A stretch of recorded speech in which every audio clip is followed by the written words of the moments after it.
Sa imuhang motivation nga nag-surrender na?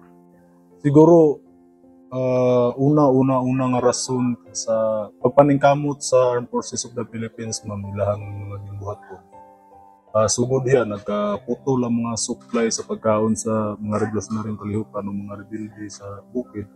Feel ko niya sa una. O nakita po na po pag surrender sa tungod sa grabe nga kagutom, grabe nga pagpaningkamot o effort sa AFP nga pasurinderon gid mi. So nakita na mo sa mga naguna sa mga nga nanurinder na wala man dahil sila paghilabti, wala man dahil sila gipangunsa.